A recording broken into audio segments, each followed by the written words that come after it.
भगवते वासुदेवाय। ओम नमो भगवते वासुदेवाय। ओम नमो भगवते वासुदेवाय। जय जगन्नाथ। श्रीकृष्ण द्वारा सुदामा सत्कार 86 अध्याय पाठ करिबा।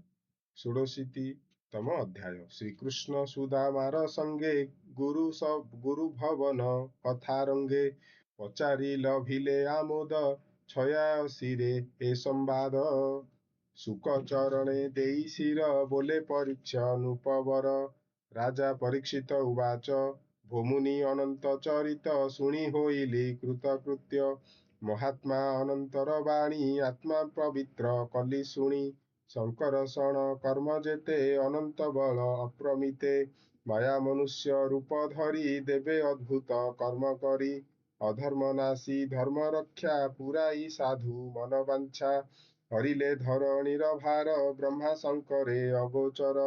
आवर कर्म कले जेते भोमुनि कह मो अग्रते। कृष्ण चरित अविरत शुणी के होए तोषचित।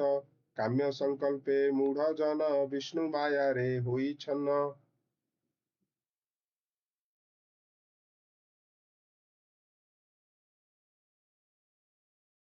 वर कर्म कले जेते भोमुनि कह मो अग्रते। कृष्ण चरित अविरत शुणी के होए तोषचित। काम्य संकल्पे मूढ़ जन विष्णु माया रे होई छन्न। जंत्रित होई माया पासे दुर्लभ जन्म करे नाश। जंत्रित होई माया पास दुर्लभ जन्म करे नाश। कृष्णर गुण शुद्ध मने निरते गुणे जे वचने। ताहाकु बोली वाक्य सार अन्य प्रकारे नुहे सार। जे हस्त करे विष्णु कर्म ताहाकु बोली हस्त धर्म। स्थिर जंगम मध्य हरि अनंत घटे छंती पुरी। एभावे जे करई ध्यान ताहाकु बोली शुद्ध मन। कृष्णर गुण गाथा बाणी जे कर्णे निरंतरे शुणी। ताहाकु कर्ण बोली लेखी अन्यथा भूमि बिललक्षी। स्थावर आदि जेते देही एहांक जे जानी करे नमस्कार निश्चय ताहाकु बोली। रूप जे लोचन निरते करे दर्शन। ताहाकु बोली चक्षु एका अन्य से मयूर चंद्र। आवर ता सेवक ताहांक चरण उदक। ଯାହାଙ୍କ ଶରୀରେ ଲାଗଇ ସେ ପ୍ରାଣୀ ଧନ୍ୟ ଦେହ ବହି। ସୁତ ଉବାଚ ଏମନ୍ତ ଶୁଣି ରାଜା ମୁଖେ ସୁକ ଲୋଚନ ବୁଝି ସୁଖେ। କୃଷ୍ଣ ଚରଣେ ମନ ଦେଇ କହନ୍ତି ରାଜା ମୁଖ ଚାହିଁ। ଶ୍ରୀ ସୁକ ଉବାଚ ଶୁଣ ହୋ ଅଭିମନ୍ୟୁ ବଳା। ପୂର୍ବେ ଦରିଦ୍ର ବିପ୍ରେ ଥିଲା। ବିଦ୍ୟା ପଠନେ ଗୁରୁ ଘରେ ଗୋବିନ୍ଦ ଅବନୀ ନଗରେ। ତାହାଙ୍କ ସଙ୍ଗେ ହେଲେ ମିତ୍ର एकथा इह लोके चित्र। से विप्र वेद विद मध्ये उत्तम इंद्री गण साध्ये। गृहस्थ आश्रमे बसई स्वधर्मे जेते धन पाई। से धने पोषई जीवन निरते कृष्ण पादे मन। उच्छित वस्त्र परिधान सुधारे शरीर ताक्षीण। तार कामिनी पतिव्रता निरते स्वामी पादे चिंता। एमंते महा दुख सही बोले स्वामीर मुख चाही। भोनाथ संसार रसार दुर्लभ मनुष्य शरीर। पूर्वे संचिला पुण्य नाही दरिद्र पणे देह बही।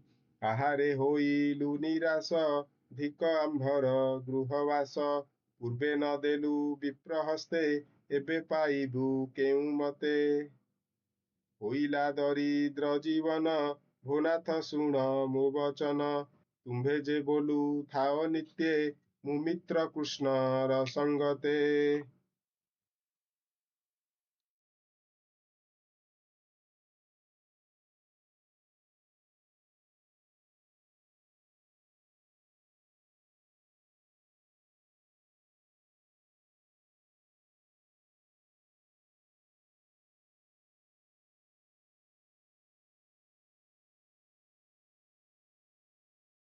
ଭେଜେ ବୋଲୁ ଥାଅ ନିତ୍ୟେ ମୁଁ ମିତ୍ର କୃଷ୍ଣର ସଙ୍ଗତେ ସେ ହରି ବ୍ରାହ୍ମଣ ବତ୍ସଳ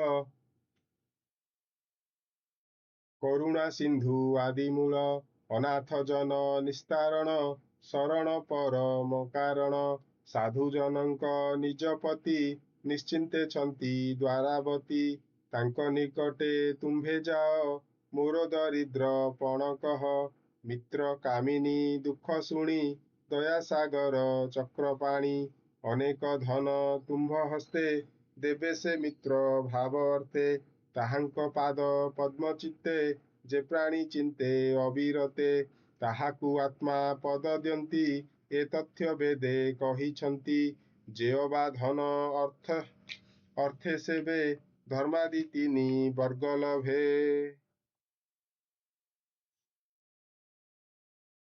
ହେମନ୍ତ ମହିମା ତାଙ୍କର ଭୁନାଥ ବିଳ ହେମନ୍ତ ଶୁଣି ତା ବଚନ ବ୍ରାହ୍ମଣ ବିଚାରଇ ମନ ହେମନ୍ତ ପୂର୍ବ ଭାଗ୍ୟ ମୋର ଦେଖିବି ଶରଣ ସୋଦର ବଡ଼ ପରମ ଲାଭ ମୋର ଜନ୍ମ ମରଣ ଜୀବ ଦୂର ବ୍ରାହ୍ମଣ ବତ୍ସଳ ଅନନ୍ତ ସ୍ୱଭାବେ ମୁହିଁ ତାଙ୍କ ମିତ୍ର ପ୍ରାଣୀର ଭାବ ସେ ଜାଣନ୍ତି ଯେଣୁ ସକଳ ହୃଦେ ଥାନ୍ତି କମଳା ସେବେ ଯା ଚରଣ ମୁଁ ତାରେ ପଶିବି ଶରଣ ପତ୍ନୀ ବଚନେ ମୋ ଗମନ ଗୋବିନ୍ଦ ଦେବେ ମୋତେ ଧନ ମିତ୍ର ଇରି ନାହିଁ ଯାର ଭାବକୁ ବସ ଆତ୍ମା ତାର ହେମନ୍ତ କରି ଅନୁମାନ ପତ୍ନୀ କି ବୋଲଇ ବଚନ ମିତ୍ର ଭୁବନେ ଯିବି ମୁହିଁ ଭେଟିବି କିମ୍ବା ଦ୍ରବ୍ୟ ନେଇ ଭେଟିବି କିବା ଦ୍ରବ୍ୟ ନେଇ ବନ୍ଧୁ ସୁହୃଦ ଗୃହ ଗତେ ଯେ ପ୍ରାଣୀ ଗମେ ଶୂନ୍ୟ ହସ୍ତେ ଭାବ ନ ରହେ ବେନି ମଧ୍ୟେ ନିନ୍ଦିତ ଶାସ୍ତ୍ର ଅନୁବାଦେ ଯେଅ ବା ଅଛି ମୋର ଘର ଆଣି ତା ଦିଅ ଉପହାର ଜୀବଇ ମିତ୍ର ଦରଶନେ ହେମନ୍ତେ ସ୍ୱାମୀର ବଚନେ ବିପ୍ର ଘରଣୀ ଭିକ୍ଷା କରି ପୃଥୁ ତଣ୍ଡୁଳ ମୁଷ୍ଟିଚାରି ଚିରା ବସନେ ବାନ୍ଧି ଧୀରେ ତକ୍ଷଣେ ଦେଲା ସ୍ୱାମୀ କରେ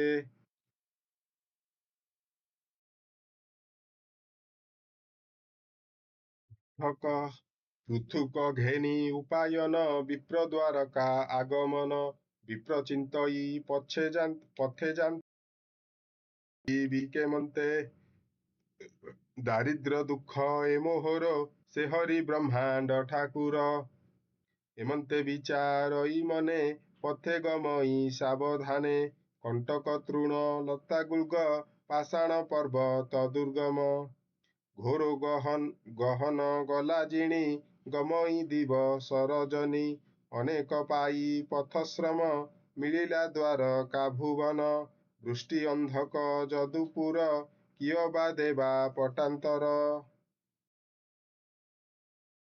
ଯହିଁ ଗୋବିନ୍ଦ ଗୃହାଶ୍ରମୀ 16,000 ନାରୀ ରମି ସେ ପୁରେ ସେ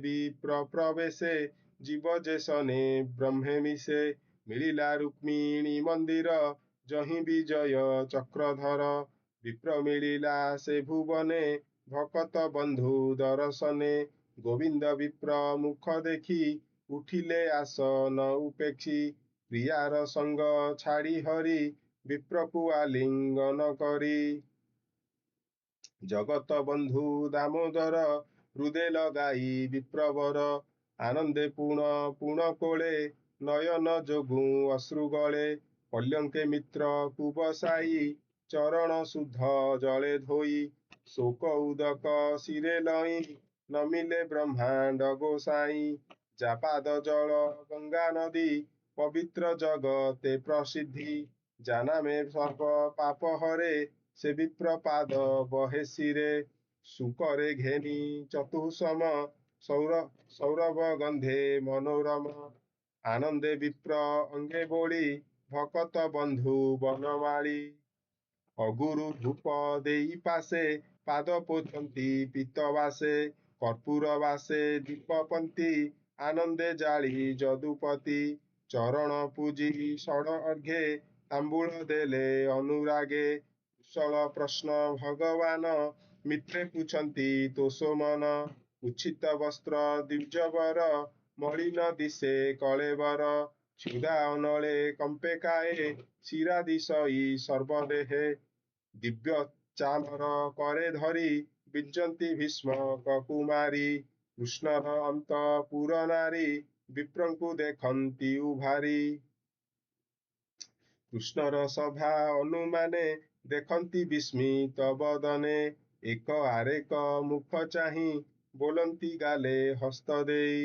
ଦେଖ ଏହାର ସେବକ ନନ୍ଦବାଳ। ଏମନ୍ତ ନାହିଁ ନା ଦେଖିଲା ପୂର୍ବେ ଏ କେତେ ତପ କଲା। ରୂପ ଦିଶଇ ବିପରୀତ କେଶ ଖାଙ୍କର ଅବଧୂତ। ଦେଖ ଏ ଅଧମ ନିର୍ଧନ ଇହ ସଂସାରେ ଶ୍ରିୟାହୀନ। ଏହାର ଦେହେ ନନ୍ଦବଳା ସ୍ତ୍ରୀଭୁଜେ ଆଲିଙ୍ଗନ କଲା। ଲକ୍ଷ୍ମୀର ସଙ୍ଗ ସ୍ନେହ ତେଜି ଆନନ୍ଦେ ବେନି ଚକ୍ଷୁ ବୁଜି। ଆନନ୍ଦେ ତୋଳି ବେନି ଭୁଜେ ଯେମନ୍ତ ବଳ ଭଦ୍ର ଭଜେ। ଏମନ୍ତ ବୋଲୁ ପୁରଜନେ ଗୋବିନ୍ଦ ଗଭୀର ବଚନେ। ଗୁରୁ ଭୁବନେ ବାଲ୍ୟକାଳେ ଥିଲେ ଯେ ବିଦ୍ୟା ସଙ୍ଗୀ ମେଳେ। ସେ କଥା ଗୋବିନ୍ଦ ସୁମରି କହନ୍ତି ବିପ୍ର ହସ୍ତ ଧରି। ଲଳିତ ଗାଥା ଦାମୋଦର ବୋଲନ୍ତି ଶୁଣ ବିପ୍ରବର। ଗୁରୁ ଦକ୍ଷିଣା ଆମ୍ଭେ ଦେଇ ପୁରେ ଅଇଲୁ ବେନି ଭାଇ। ତୁମ୍ଭେ ଯେ ବିଦ୍ୟା ସମାପତେ ନିଜ ଭୁବନେ ଉପଗତେ। ଉତ୍ତମ କୂଳେ କନ୍ୟାବରୀ ବିଭା ହୋଇଲ ନିକି ନାରୀ।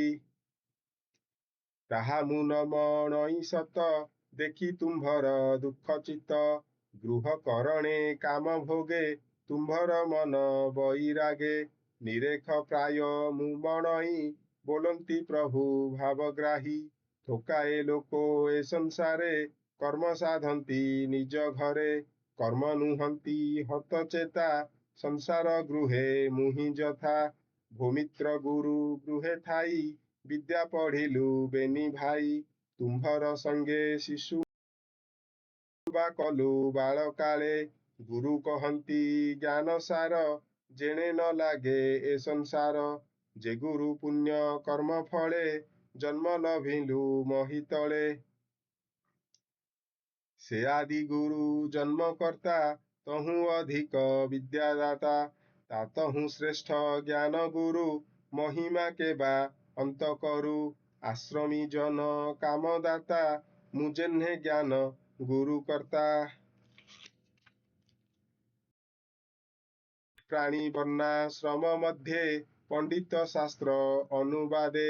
ମୋର ବଚନ ଉପଦେଶେ ସଂସାରୁ ତରନ୍ତି ବିଶ୍ୱାସେ। ଯଜ୍ଞ ସମାଧି ତପ ଶାନ୍ତି ଏ ମାର୍ଗେ ଯେ ମୋତେ ସେବନ୍ତି। ତାହାଙ୍କୁ ତେତେ ନାହିଁ ତୋଷ ଗୁରୁ ଭକତେ ମୋ ବିଶ୍ୱାସ। ହେ ବିପ୍ର ଶୁଣ ମିତ୍ର ମୋର ସ୍ମରଣ ଅଛି କି ତୁମ୍ଭର। ଆମ୍ଭେ ଯେ ଗୁରୁ ଗୃହେ ଥାଇ ଗୁରୁ କାମିନୀ ଆଜ୍ଞା ପାଇ। ଗୁରୁଙ୍କ ଅନ୍ନ ସିଦ୍ଧ ଅର୍ଥେ ଅରଣ୍ୟେ ପଶିଲୁ ସମସ୍ତେ। ଶୁଖିଲା କାଷ୍ଠ ଆଣିବାରେ ମିଳିଲୁ ଘୋର ବନସ୍ତରେ। ଏମନ୍ତେ ଅପଋତୁ କାଳେ ଗଗନେ ମିଳି ମେଘମାଳେ। ଦିଗ ଯେ କଲେ ଅନ୍ଧକାର ବାତ ବରଷା ମହାଘୋର।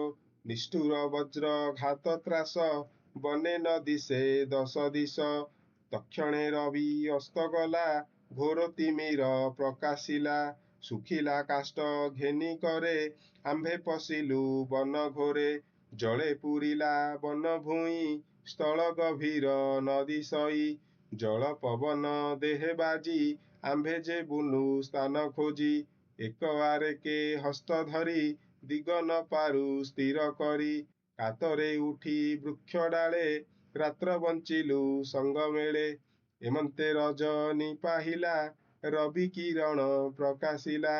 ଗୁରୁ କାମିନୀ ଗୁରୁ ମିଳେ ଆମ୍ଭଙ୍କୁ ଖୋଜି ପ୍ରାତଃ କାଳେ। ମିଳିଲେ ବନ ଭୂମି ଲାଗେ ସେ ପତି ପତ୍ନୀ ଏକ ସଙ୍ଗେ। ଡାକନ୍ତି ମୁଖେ ନାମ ଧରି ଖୋଜନ୍ତି ଘୋର ବନେ ହେରି। ଶବଦ ଶୁଣି ଘୋର ବନେ ଆମ୍ଭେ ମିଳିଲୁ ତୋଷ ମନେ। ଆତୁରେ ଶୁଖିଛି ବଦନ ଆମ୍ଭଙ୍କୁ ଦେଖି ତୋଷ ମନ। ଆମ୍ଭର ଦୁଃଖ ମୁଖ ଚାହିଁ ଗୁରୁ ବୋଲନ୍ତି ତୋଷ ହୋଇ।